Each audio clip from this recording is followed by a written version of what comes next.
Semanas atrás recibíamos la invitación de la Corte Constitucional de Colombia para acercar nuestras contribuciones en el marco de la audiencia que se propone discutir la posibilidad de que el oso Chucho sea titular de ciertos derechos y por tanto que pueda gozar de la garantía constitucional de habeas corpus. De modo que reiteramos nuestro agradecimiento a las magistradas y a los magistrados del tribunal que en adelante tendrán la oportunidad de decidir si Colombia se une por primera vez a la jurisprudencia que en los últimos años pone en crisis la histórica consideración de los animales como cosas u objetos en propiedad de los humanos. De cualquier forma, el reconocimiento de derechos a los animales no es ampliamente aceptado. Lo mismo ocurrió cuando por primera vez se sostuvo que todos los humanos teníamos derechos inviolables.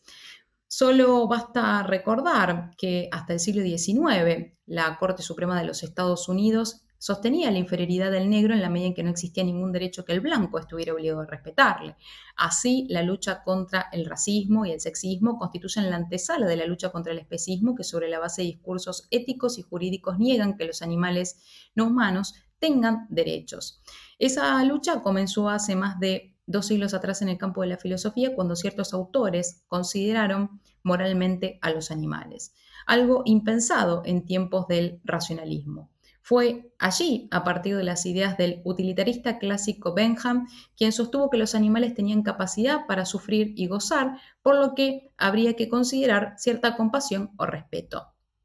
Esas ideas, luego retomadas por Singer, dan inicio al movimiento de liberación animal. Para ese autor, el derecho de los animales a una idéntica consideración de sus intereses se basa en la capacidad de sufrimiento común interespecie. Al cobrar eje la sensibilidad, se abandona la idea de centralización moral del universo sobre la base de la inteligencia y la racionalidad.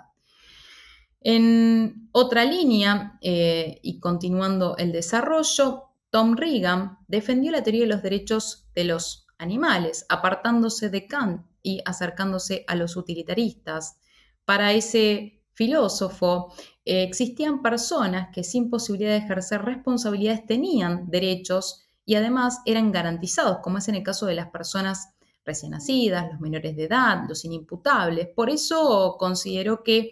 la titularidad de derechos no iba de la mano de la capacidad de ejercer responsabilidades, sino de la condición de un sujeto de vida con ciertas características como la posibilidad de la autoconciencia, la memoria, la intuición, la vida emocional, algo que reconocía en todo mamífero que tuviera más de un año de edad y que luego extendió a otros animales. Si de posiciones también se trata, existe una más radical o extrema, como es el abolicionismo animal, que directamente propone extinguir toda forma de relación entre el animal no humano y el humano, así como toda forma de explotación animal, sobre la base de que no existe justificación moral que pueda utilizarse para usar animales.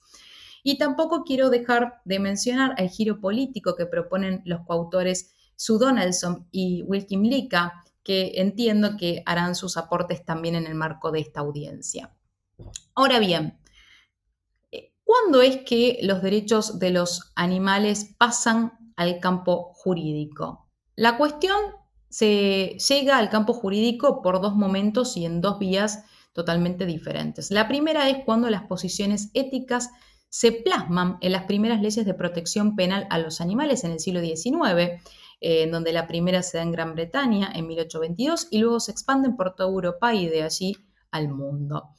La tipificación de las conductas de maltrato o crueldad animal generaron en el campo jurídico un debate por los derechos de los animales en torno a quién es el titular del bien jurídico del delito de maltrato animal. Así, en la dogmática jurídico-penal existe un sector mayoritario que considera que se trata de un delito contra el humano, mientras que un sector minoritario postula que es un delito contra el animal no humano, quien es la verdadera víctima del delito. Pero tampoco faltan las posiciones deslegitimantes. En su obra La Pachamama y el humano, Zaffaroni sostiene que para considerar el delito de maltrato o crueldad animal como un delito contra el humano, se sostiene que el bien jurídico es la moral o las buenas costumbres, el interés general de la comunidad o la lesión al medio ambiente. Sin perjuicio de que por las cuestiones de tiempo no podría hacer un análisis pormenorizado de cada una de estas posturas, tienen en común la visión antropocéntrica en torno al bien jurídico, es decir, la titular, que vendría a ser la sociedad.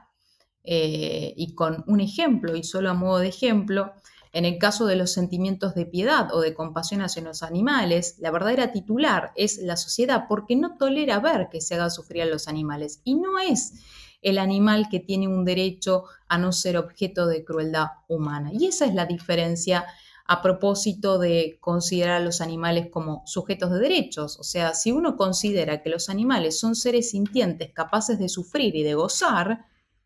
en tanto, entiende que existe un derecho a no ser objeto de crueldad humana, lo que implica necesariamente reconocerles la calidad de sujetos de derecho. Y esta es la posición que introduce en el campo jurídico Werner por primera vez y luego también Zaffaroni en la obra que anteriormente menciono.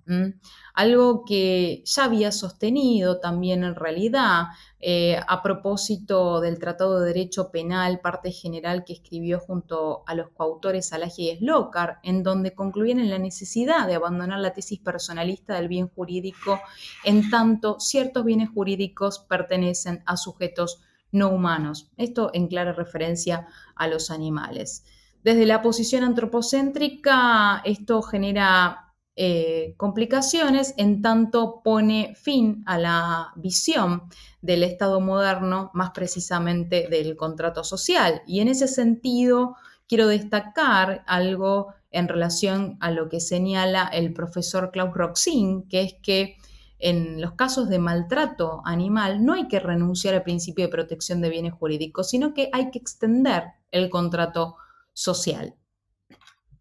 Un segundo momento, en virtud del cual llega la discusión al campo jurídico, es cuando en la década del 70 del siglo XX se comienzan a discutir las cuestiones medioambientales y sobre todo cuando se discute que la naturaleza es sujeto de derechos, es decir, ese reconocimiento de la vida no humana que hoy goza en el neoconstitucionalismo latinoamericano, reconocimiento en las constituciones de Bolivia y Ecuador, y que particularmente en el caso de Colombia recientemente ha dado lugar a una jurisprudencia que reconoció a un río, al río Atrato, como sujeto de derechos.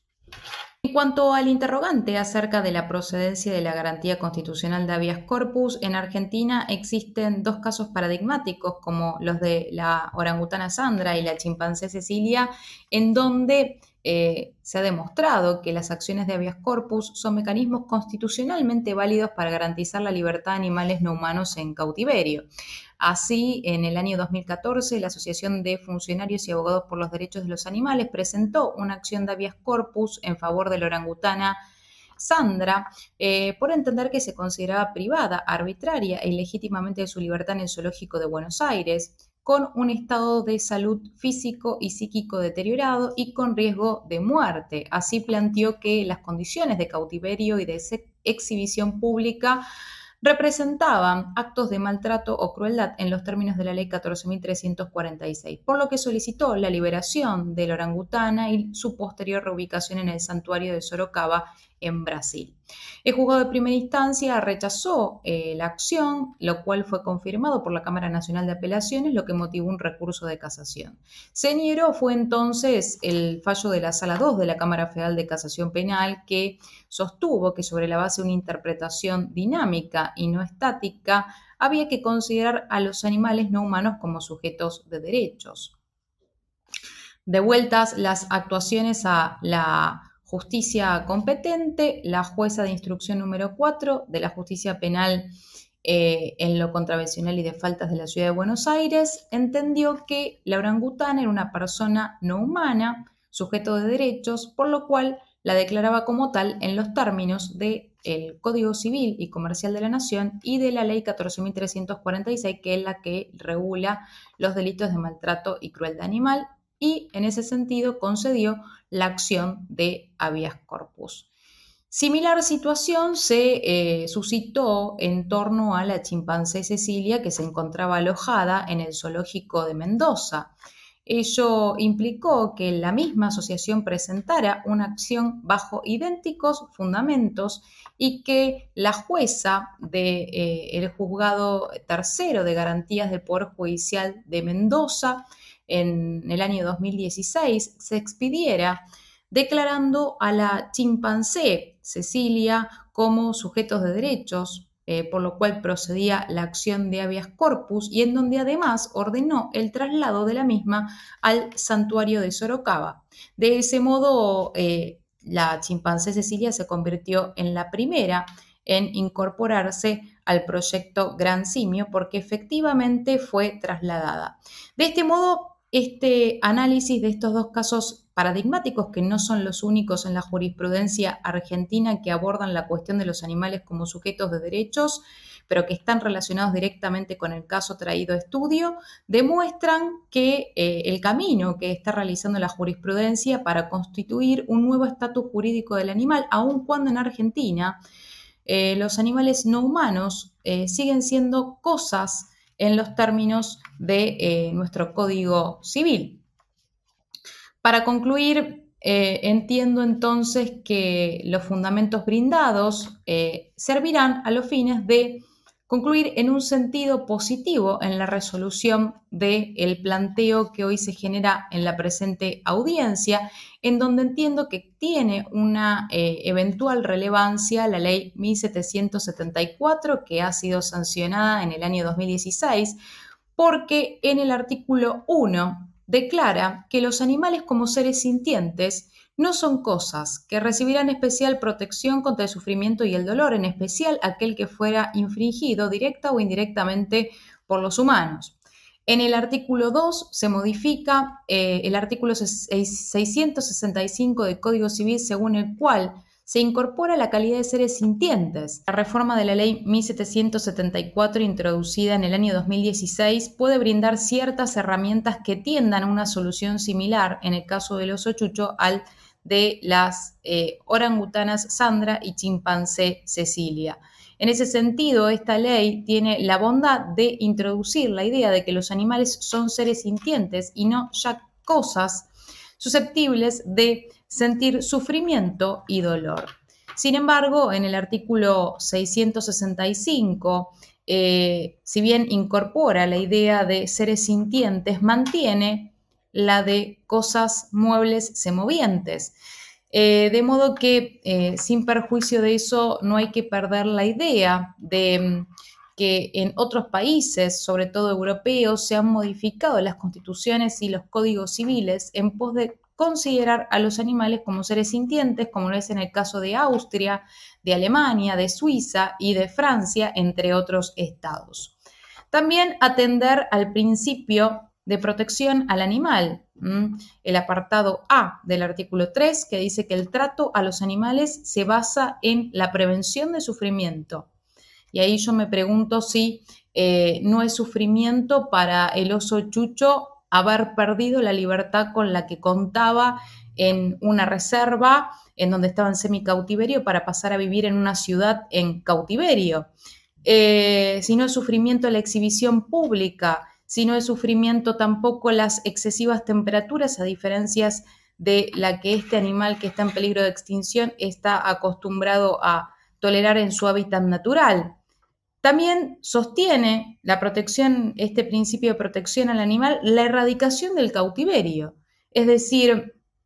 de algún modo también se recoge esta idea de la Declaración Universal de los Derechos de los animales, en tanto uno de los derechos es el derecho a vivir libremente de los animales no humanos, si bien en el caso del ámbito internacional implican meras intenciones sin efecto vinculante para los estados firmantes. Ahora, me pregunto con todo lo que venía diciendo antes, el sufrimiento que implica para el oso chucho las temperaturas, la exhibición pública, las condiciones de cautiverio, eso no puede constituir en una especie de afectación a la salud psíquica y física del animal, en tanto que pueda configurar un delito contra el animal y supongo que también contra la vida. Bueno, muchas gracias.